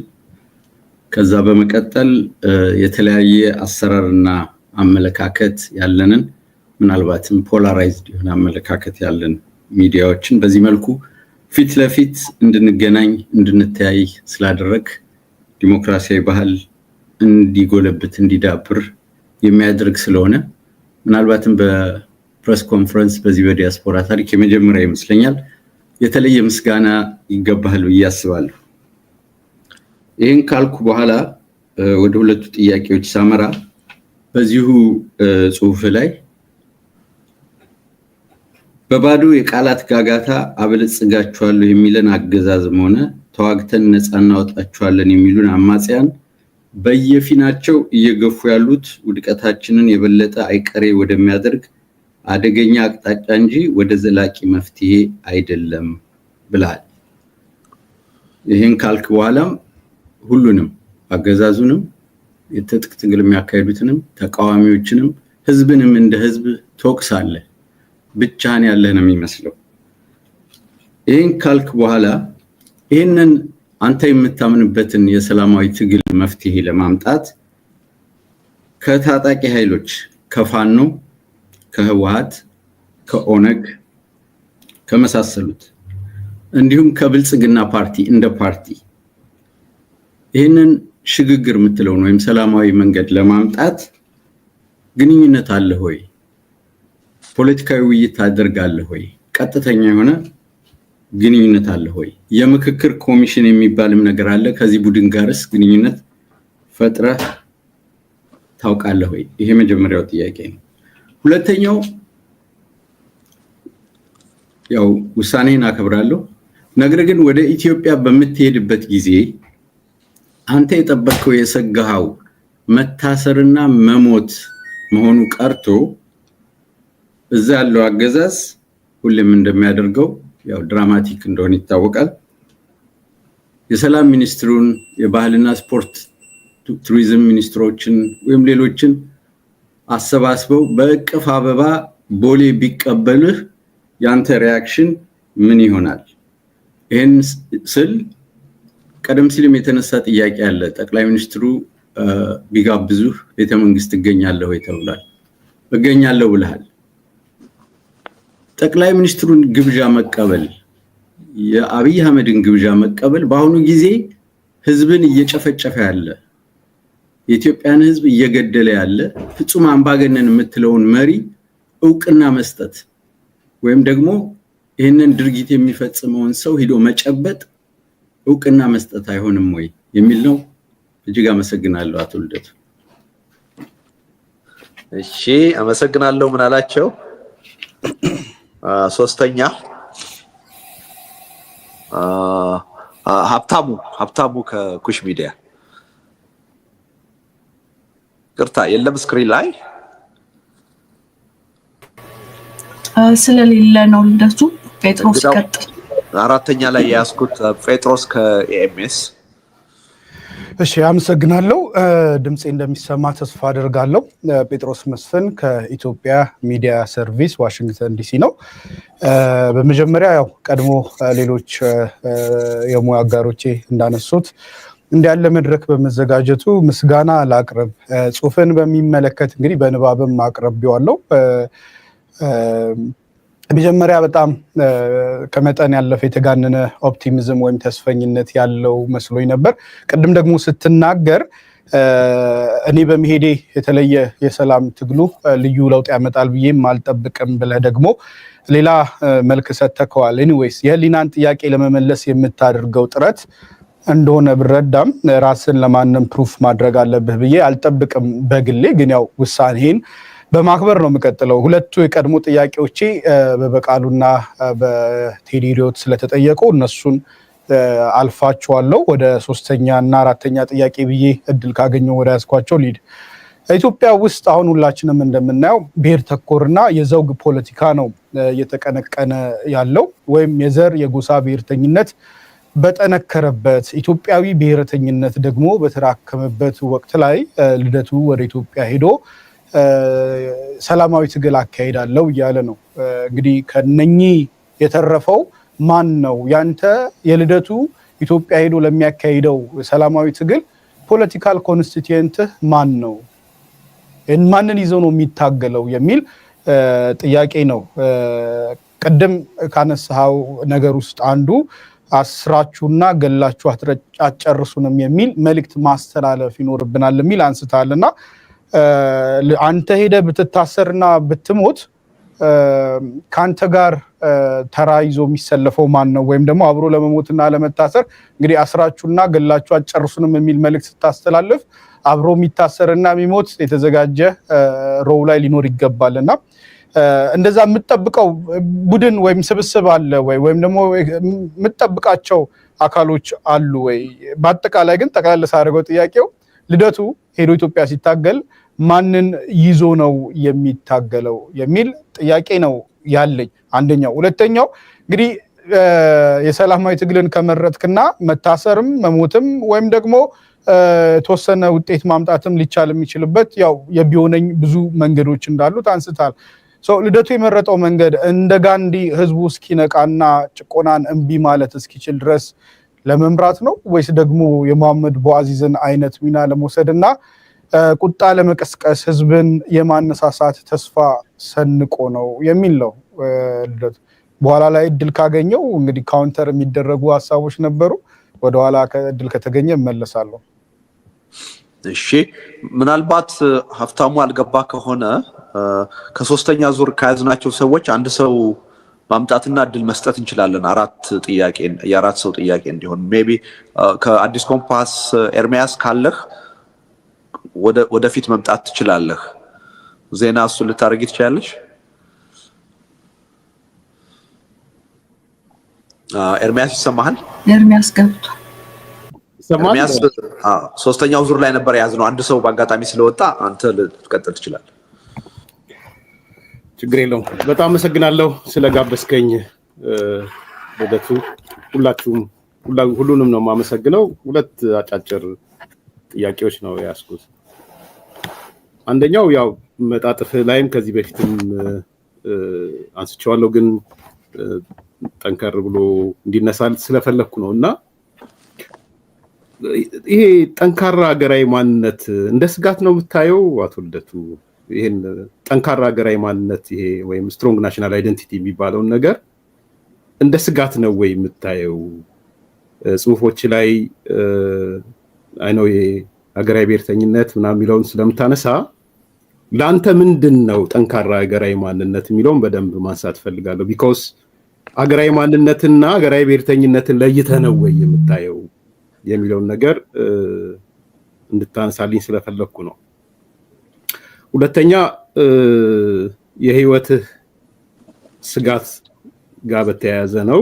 ይሄን ፕሮግራም ሰርቼም የሰጠኸኝ መልስ ነበረ። አሁንም ብዙ እንደምከታተለው የህይወትህ የስጋት ምንጭ በዋናነት ጽሁፍ ላይ ባይገልጽም በዋናነት ከመንግስት እንደሚመነጭ ነው አቅራቢዎቹም ጠያቂዎቹም እያቀረቡ ያሉት። እኔ ፕሮግራሚን በሰራውት ዛሬ ላይ ማምነው እኔ ቅደም ተከተል አውጣ ብባል የልደቱ የህይወት ስጋት ቁጥር 1 የመንግስት ስጋት ነው ብዬ አላምንም። የህይወት ስጋቱ በዋናነት ከሌሎች ኃይሎች ይመነጫል ብዬ ነው ማለት። በዛ ላይም የሰጠኸኝ አስተያየት አለ፣ ላንተ የሰጠው መልስ አለ። ኮት ላድርገውና አጭር ስለሆነ ለአንብባት። በእኔ እምነት መንግስት አንተን በተመለከተ ልዩ ኃላፊነትና ግዴታ አለበት ብዬ አምናለሁ። ይህንንም ማሳወቁ የተሻለ ነው ብዬ ነው ማምነው። ተጠያቂነት ያለበት ስለሆነ በተጠያቂነት መስራት አለበት ብዬ ነው ማምነው። ስለዚህ እኔ የህይወትህ የስጋት ምንጭ ከየት ነው በዋናነት የሚመነጨው የሚለውን ነገር ጠቅላላ ሚዲያው ወደ መንግስት ሰብስቦ ስለወሰደ ኦፍ ኮርስ መንግስት ስጋት ሊሆን ይችላል፣ ግን በዋናነት ቅድም እንዳነሳሁት ከሌሎች ኃይሎች ይመነጫል ብዬ ስለማስብ። ቴንክ ዩ። ኦኬ፣ አመሰግናለሁ ኤርሚያስ። አይ ቲንክ በዚህኛው ዙር 4 ሰው ጠይቋል። በአብዛኛው ጥያቄዎቹ ተያያዥ ናቸው ማለት ይቻላል እና እኔ አንድ ነገር ላይ ትንሽ መግባባት መፍጠር ያለብን ይመስለኛል። ይሄ የሰላማዊ ትግልን አዋጭነት በሚመለከት እሱ ላይ ይመስለኛል የግልጽነት ችግር ያለው። አሁን ብዙ ሰዎች ሰላማዊ ትግል ኢትዮጵያ ውስጥ ተቀባይነት የለውም፣ አይሰራም የሚል አመለካከት ውስጥ ነው ያላቸው። ይሄ ሰላማዊ ትግል በማይሰራበት ሁኔታ፣ ሰላማዊ ትግል ተቀባይነት በሌለበት ሁኔታ ለምንድን ነው አንተ የምትሄደው? ምን ለማምጣት ነው የሚል ጥያቄ ያላቸው አካሎች አሉ። ለምሳሌ አሁን ኢትዮጵያ ውስጥ ሰላማዊ ትግል ተቀባይነት የለውም የሚል ሐሳብ ያለው ሰው ከኔ አስተሳሰብ ጋር ነው የሚሄደው። እኔም እያልኩ ያለሁት ይሄ ወረቀቴ ላይ በደንብ የሄድኩበትን ሐሳብ ካያችሁት ኢትዮጵያ ውስጥ አሁን የሰላማዊ ትግል እንደ አማራጭ የማይታይበት ሁኔታ ተፈጥሯል። ሰላማዊ ትግል መካሄድ አለበት ብለን የምናምን ድርጅቶችና መሪዎች በአገሪቱ ፖለቲካ ሚና የለሽ ሆነናል። ተደማጭነት የለንም፣ ብዙ ድጋፍ የለንም። ስለዚህ ሰላማዊ ትግል ለውጥ የማምጣቱ እድል አሁን ባለው የኢትዮጵያ ተጨባጭ ሁኔታ በጣም ዝቅተኛ ነው ብዬ ነው እኔ የማምነው። እና በቃ ሰላማዊ ትግል ኢትዮጵያ ውስጥ ማድረግ ቀላል ነው፣ ነባራዊ ሁኔታው አሁን ሰላማዊ ትግል ለማካሄድ ይፈቅዳል ብዬ አይደለም የሚሄደው። ደጋግሜ ዛም ወረቀት ላይ የገለጽኩት በኢትዮጵያ ነባራዊ የፖለቲካ ሁኔታ አሁን ሰላማዊ ትግል ቦታ የለውም። በሰላማዊ ትግል ውጤት እናመጣለን ብለን ምንፍጨረጨር ሰዎች ተቀባይነት የለንም። ተቀባይነት ያላቸው ከኛ በተጻራሪ ጦርነትን የሚሰብኩ ሰዎች ናቸው ወይም የፖለቲካ ኃይሎች ናቸው የሚል ነው። እና አንዳንዴ እዚህ ላይ ግልጽ አመለካከት ቢኖር ጥሩ ይመስለኛል። እዚህ ላይ ግን ምንድነው ሊሰመርበት የሚገባው? ይሄ ማለት ግን ሰላማዊ ትግል ስተት ነው ማለት አይደለም። ሰላማዊ ትግል ኢትዮጵያ ውስጥ አሁን ሊሰራ ያልቻለው ስልቱ ስተት ስለሆነ አይደለም። እኛ የፖለቲካ ተዋናኞቹ ሰላማዊ ትግልን በአግባቡ ማካሄድ ስላልቻለ። ለምሳሌ ሁለት ነገር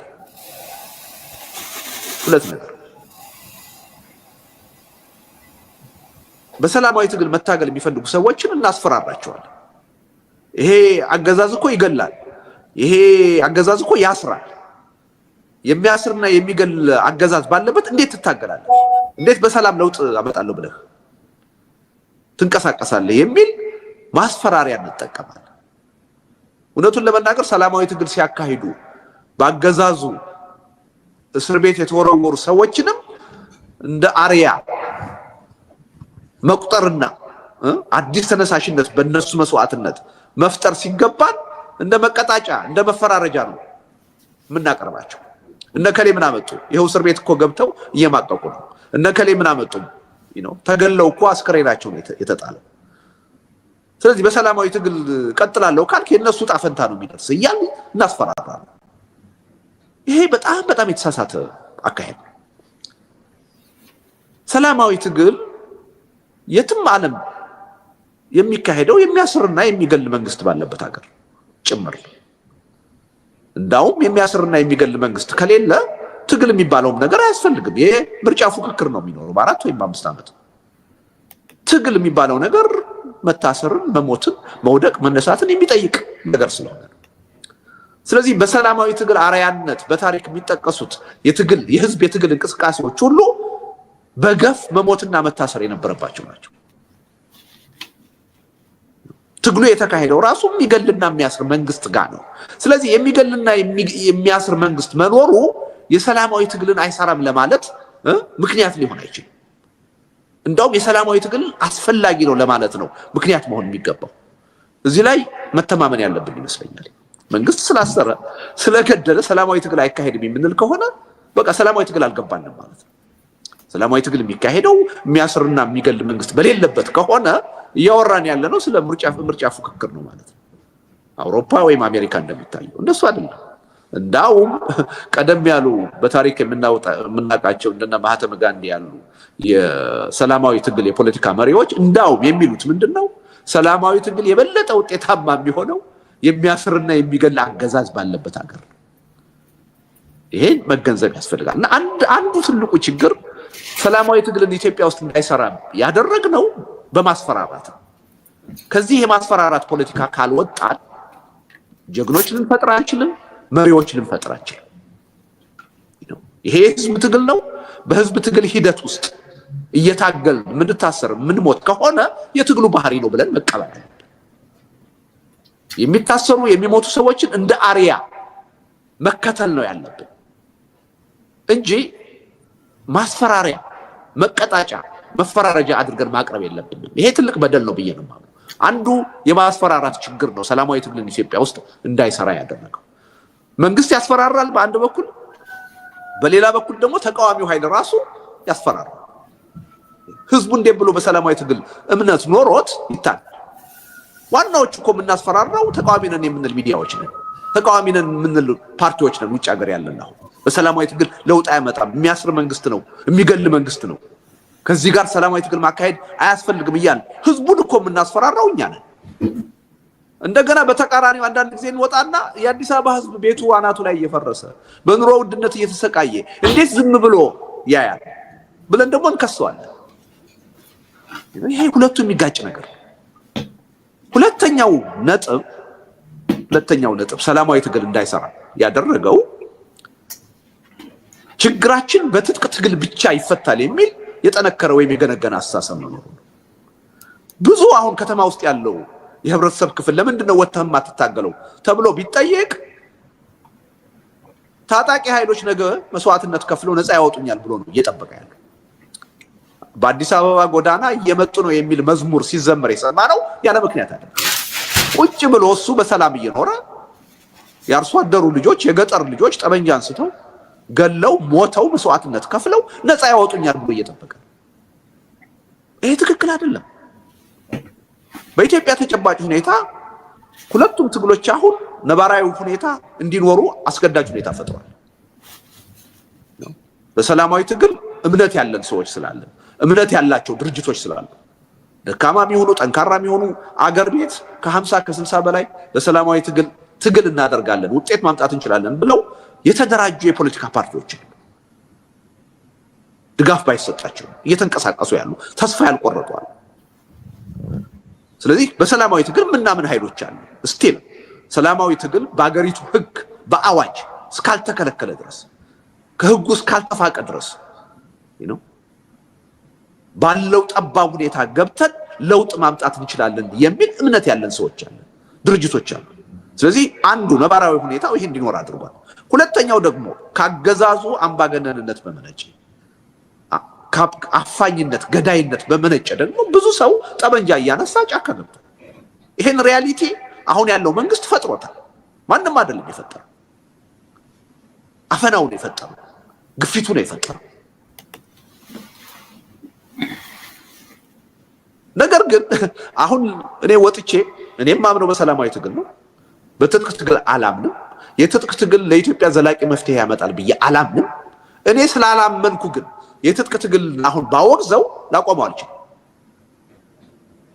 ለምን? በመንግስት ያፋኝነት ባህሪ ብዙ ሰው ጠበንጃ አንስቶ ተገዶ በተጽዕኖ ጫካ ገብቷል፣ እየተዋጋ የፖለቲካ ኮዝ አለ።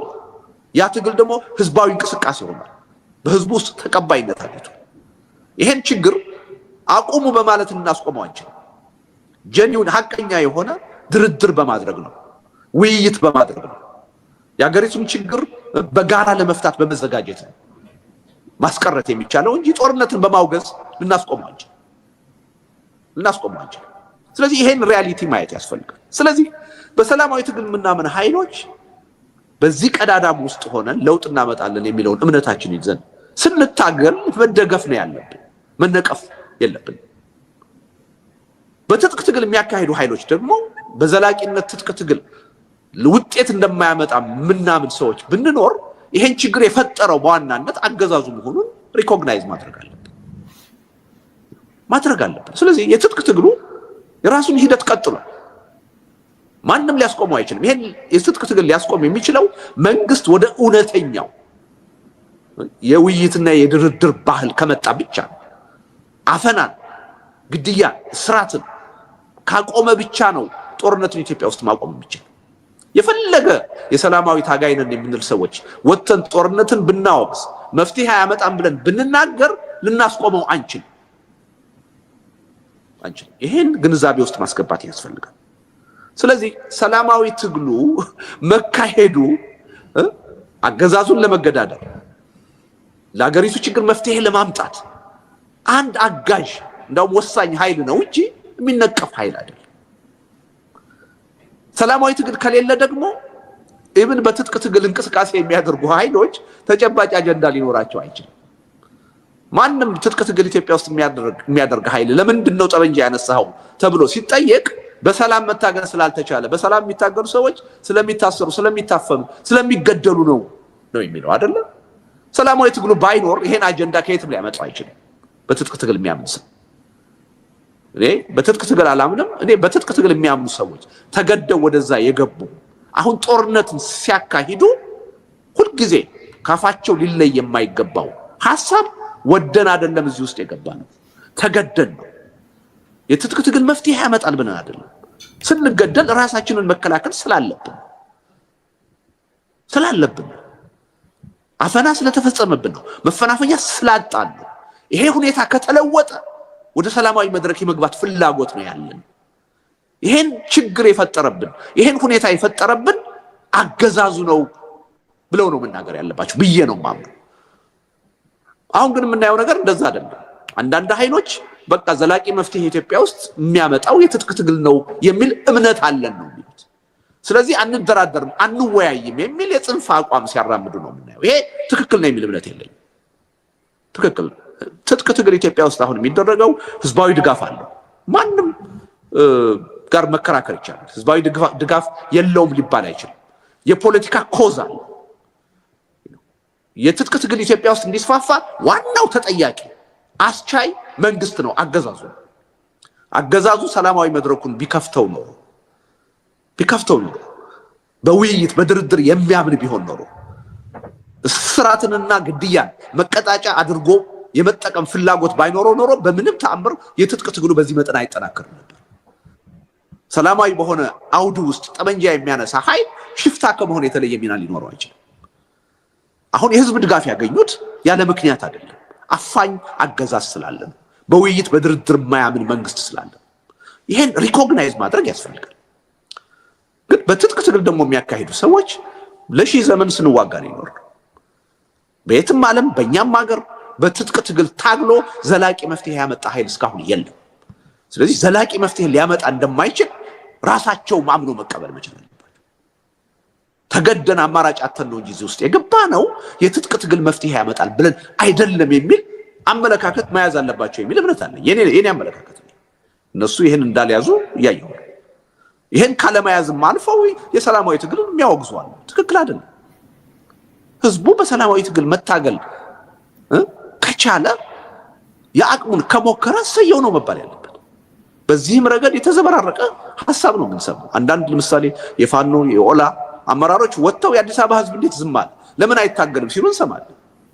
አንዳንዶቹ ደግሞ ወጥተው ሰላማዊ ትግል የሚባል አይሰራም፣ እንደውም ሰላማዊ ትግል የሚያካሂዱ ኃይሎች እኛን አንደርማይን ለማድረግ ነው፣ የእኛን ትግል ለማንቋሸሽ ነው፣ እንዳትከተሏቸው እንዳትሰሟቸው የሚል አፍራሽ ቅስቀሳ ሲያደርጉ እንሰማለን። ይሄ ትክክል አይደለም። ስለዚህ በዚህ ረገድ ያለውን ሁኔታ በአግባቡ መቀበል አለብን እና ሞገስ ያነሳው ጥያቄ ከዚሁ ጋር የሚሄድ ነው ብዬ ነው። ለምሳሌ አዲስ አበባን አሁን በሚቀጥለው ምርጫ የመቆጣጠር እድል አለን ብዬ አላምንም። ለምን? ሰላማዊ ትግል ያዋጣል የሚል እምነት በብዙ ህብረተሰብ አይምሮ ውስጥ የለም። ይሄ አመለካከት ቢለወጥና በሰላማዊ ትግል እምነት ቢኖረን ግን ምንም ጥርጥር የለኝም በዚህ አጭር ጊዜ ውስጥ አዲስ አበባን ከገዢው ፓርቲ መንጠቅ እንችላለን የሚል እምነት አለ። 97 በ3 ወር ዝግጅት ነው አዲስ አበባን ማሸነፍ የቻለው በ3 ወር። አሁን ከዓመት በላይ አለ። እውነቱን ለመናገር ሁሉም ተቃዋሚ በሰላማዊ ትግል እምነት ኖሮት ህብረተሰቡን ማሳመን ቢችል እንኳንስ በአዲስ አበባ ደረጃ በኢትዮጵያ ደረጃ ለውጥ ማምጣት እንችላለን የሚል እምነት ነው። የኔን እምነት ነው እየነገርኩ ያለሁት። አሁን ያለው አጠቃላይ የፖለቲካ አትሞስፌር ግን ህብረተሰቡ ግን ይሄን አስተሳሰብ የመቀበል ፍላጎት የለውም፣ የማዳመጥ ፍላጎት የለውም። ባለጠበንጃዎች መተው ነፃ እንዲያወጡት ቁጭ ብሎ እየጠበቀ ሰላማዊ ትግል አያዋጣም፣ የሚያዋጣው ትጥቅ ትግል ነው የሚለውን ሐሳብ ገዝቶታል። ስለዚህ ተቃዋሚዎች የሚቀጥለው ምርጫ ላይ እኔ በምፈልገው መጠን ተጠናክረው ገብተው አዲስ አበባ ነፃ ያወጣሉ የሚል እምነት የለኝም። ያ ማለት ግን ስልቱ አይሰራም ማለት አይደለም። እምነቱ ቢኖረን በስልቱ ስልቱ የሚፈልገውን ዋጋ ለመክፈል ከተዘጋጀ በተግባር ማለት ነው ምንም ጥርጥር የለኝም። ምንም አሁን እኔም ማነሳውን ሐሳብ አዲስ አበባ ያሉ የፖለቲካ ኃይሎች አብዛኛው ህብረተሰብ ቢቀበለው ምንም ጥርጥር የለኝም በአጭር ጊዜ በሰላማዊ ትግል በምርጫም ለውጥ ማምጣት እንችላለን። ያለው ነባራዊ ሁኔታ ግን እንደዛ አይፈቅድም። እኔ ወረቀቴም ላይ በግልጽ ነው ያስቀመጥኩት። እኔ የሚቀጥለው ምርጫ ላይ አዲስ አበባን ነፃ ካገዛዙ እንነጥቃለን አይደለም ያልኩት። በአግባቡ ሰላማዊ ትግሉን ከተጠቀምንበት ሰላማዊ ትግሉ የሚጠይቀውን ዋጋ ለመክፈል ከተዘጋጀን ግን ኦፍ ኮርስ ይቻላል ብያለሁ። አሁን ባለው ተጨባጭ ሁኔታ ያ ይቻላል ወይ ካልከኝ ግን አይቻልም። ለምን? አብዛኛው ሰው በሰላማዊ ትግል ለውጥ አይመጣም ብሎ ተስፋ ቆርጦ እጁን አጣጥፎ ታጋዮችን ነው እየጠበቀ ያለው፣ ታጣቂዎችን ነው እየጠበቀ ያለው። ይሄ ትክክል አይደለም፣ የትም አያደርስም የሚል እምነት ነው ያለኝ። ስለዚህ ምንም የሚጋጭ ነገር የለውም ማለት ነው ያቀረብኩት ነገር። አሁንም ቢሆን ከዚህ አስተሳሰብ ወጥተን ለሰላማዊ ትግል ቁርጠኛ አቋም ይዘን ሰላማዊ ትግል የሚጠይቀውን ዋጋ በተከታታይ በገፍ መክፈል ከቻል ምንም ጥርጥር የለንም አገዛዙን በአገርም ደረጃ በአዲስ አበባም ደረጃ ቻሌንጅ ማድረግ እንችላለን። ተጨባጭ የሆነ ለውጥ ማምጣት እንችላለን። የሚያሳዝነው ግን ይህ አስተሳሰብ አሁን ተቀባይነት የለው። ከ1997 በብዙ ርቀት ተቀባይነት የለው። አሁን የሚናፈቁት አሁን የሚደመጡት ብሔርተኛ ኃይሎችና ጦረኛ ኃይሎች ናቸው። በሰላማዊ ትግል የምናምን ኃይሎች ኢሬሌቫንት ሆነናል። በኢትዮጵያ ፖለቲካ ሚና የለሽ ሆነናል። እንዳንደመጥ ተደርገናል። ለዚህ ነው በዚህ የምንቀጥል ከሆነ የኢትዮጵያ የወደፊቱ ዕጣ ፈንታ መንግስት የለሽ መሆን ነው፣ እየተላለቁ መፈራረስ ነው የምለው ያለ ምክንያት አይደለም።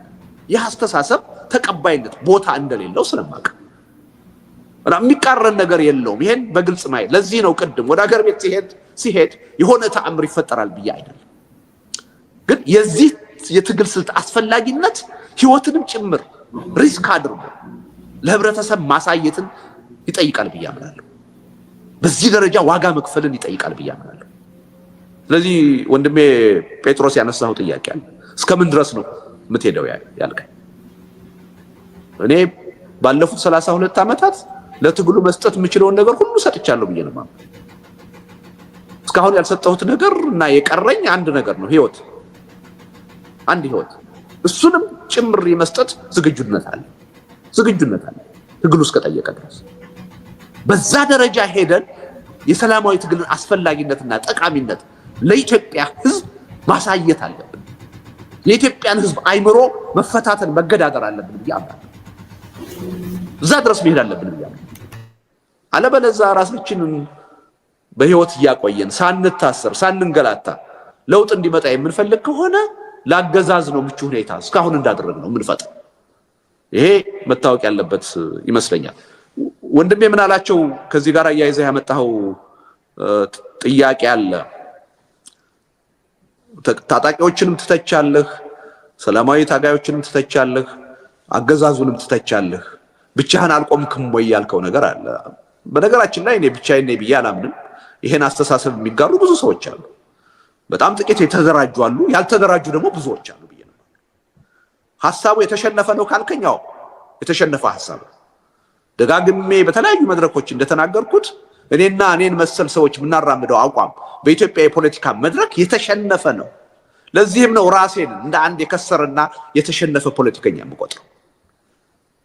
32 ዓመት ሙሉ ስለ ሰላማዊ ትግል ሰብከን፣ ስለ ህዝብ አብሮነት ሰብከን፣ አሁን ግን አሸናፊ ሆኖ የወጣው ብሔርተኝነትና ጦረኝነት ነው። የሀገሩን አስተሳሰብ የገዘው ይሄ ኃይል ነው። ስለዚህ ምናላቸው እንዳልከው የተሸናፊዎች አስተሳሰብ ሆኗል። ያ ማለት ግን አመለካከቱ ስህተት ነው ማለት አይደለም፣ ስልቱ ስህተት ነው ማለት አይደለም። ማለት ነው። እንደዛ አይደለም። ሌላው ዓለም ሁሉ ይሄን አስተሳሰብ ተቀብሎ ችግሩን መፍታት ችሏል። አሁን በዓለም ውስጥ አብዛኛው ከ2/3 በላይ የሚሆኑ አገሮች በዲሞክራሲ ነው የሚተዳደሩት።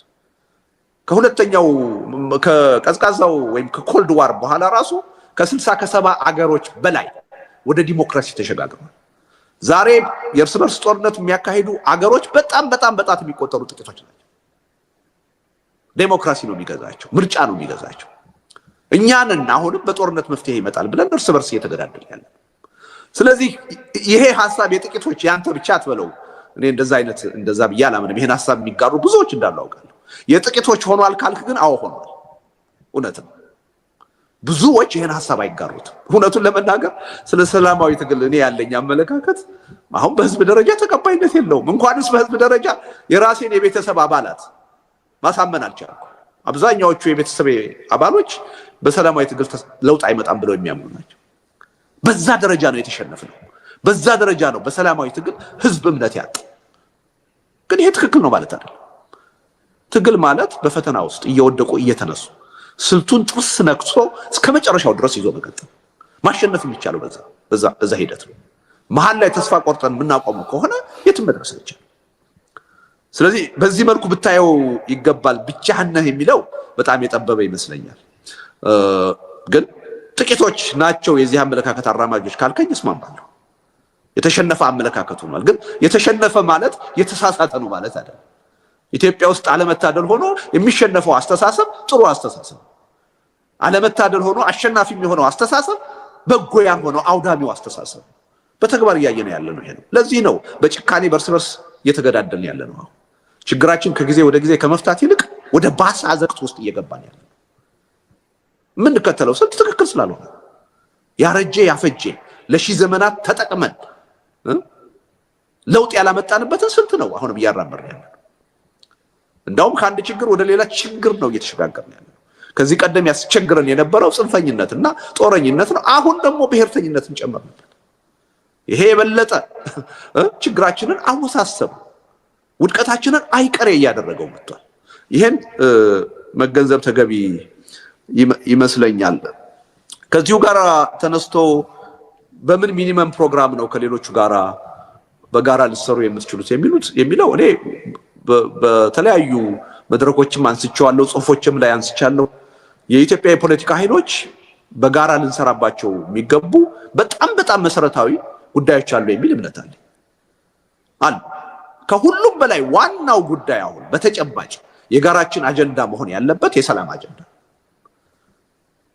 ለኢትዮጵያ ሕዝብ ከሆነ የምንታገለው የኢትዮጵያ ሕዝብ የእያንዳንዱ ዜጋ ቀዳሚ ጥያቄ አሁን ሰላም ማግኘት ነው። በሰላም ወጥቶ መግባት ነው። በሰላም ሰርቶ መኖር ነው። ሰላም የለውም። ከቦታ ቦታ እንደ ልቡ መንቀሳቀስ አይችልም። መነገድ አይችልም። ስለዚህ ሰላም ለሁሉም ነገር ደግሞ መሰረት ነው። ኢትዮጵያ ውስጥ አንጻራዊ ሰላም ካልፈጠር ወደ መነጋገር ልንመጣ አንችልም። ወደ ድርድር ልንመጣ አንችልም። ካልተነጋገርንና ካልተደራደርን ደግሞ ችግራችን ሊፈታ ይችላል። የግጭት የጦርነት አዙሪት ነው የሚቀጥል። ስለዚህ የሁላችንም ቀዳሚ አጀንዳ መሆን ያለበት ሰላም ነው። ሰላም ነው ለሁሉ ነገር መሰረቱ። ይሄ ከፖለቲከኞቹ ብቻ የሚመነጭ ሳይሆን አሁን እውነቴን ነው ጥናት ቢደረግ አብዛኛው የኢትዮጵያ ሕዝብ ቀዳሚ ጥያቄ የሰላም ጥያቄ፣ እያንዳንዱ ዜጋ በእያንዳንዱ ዕለት ሊያገኘው የሚፈልግ ነገር ሰላም ነው። ስለዚህ ይሄ ሰላም በጋራ ሊያታግለን የሚችል ትልቅ ቀዳሚ አጀንዳ ነው። አንዱ ይሄ ነው። ሁለተኛው ለምንድን ነው ሰላም ያላገኘ ነው? የፖለቲካ ቅራኔዎች፣ ችግሮች ስላሉ። እነዚህን ለመፍታት ምን ያስፈልገናል?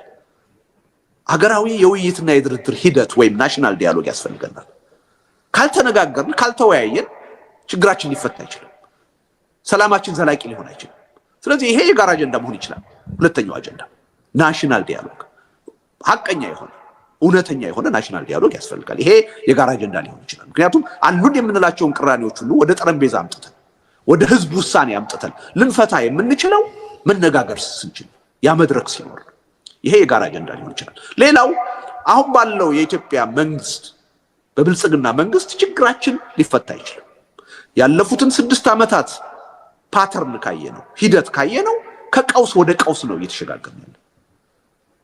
በአንድ ቀውስ ላይ ሌላ ቀውስ እየጨመርን መጣን እንጂ ችግራችን በፍጹም እየተፈታ አልመጣም።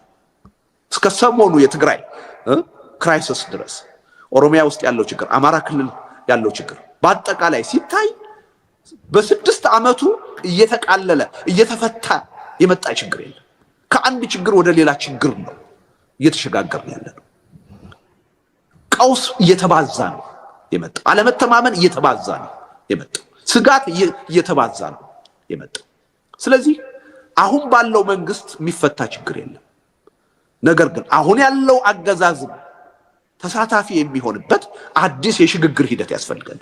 ሁሉንም በሐቀኝነት የሚያሳትፍ ሁሉን አቀፍ የሆነ የሽግግር ሂደት ያስፈልጋል የሚለው የሁሉም አጀንዳ መሆን አለበት። ለምን ኢትዮጵያ ውስጥ ከአሁን በኋላ አንድ ኃይል ጠበንጃ አንስቶ ሌላን ኃይል አሸንፎ አንበርክኮ ሊገዛ የሚችልበት ቻፕተር የለም፣ ተዘግቷል። ዝም ብለን እንዋጋለን እንጂ ዝም ብለን አሁን የትግሉ አውድማ ውስጥ እንፋለማለን እንጂ ማንም ኃይል ከዚህ በኋላ ራሱን አሸናፊ አድርጎ ሌላውን ጨቁኖ ሊገዛ የሚችልበት እድል የለም። መንግስትም ይሁን ተቃዋሚም ይሁን አንዱ ሌላውን አሸንፎ ሊገዛ የሚችልበት እድል የለም። ይሄ በተግባር ታይቷል። ሁሉም ጠበንጃ አንስቶ ስትገለኝ እገልሃለሁ ብሏል። ቫዮለንስ ሃይሊ ዲሴንትራላይዝድ ሆኗል።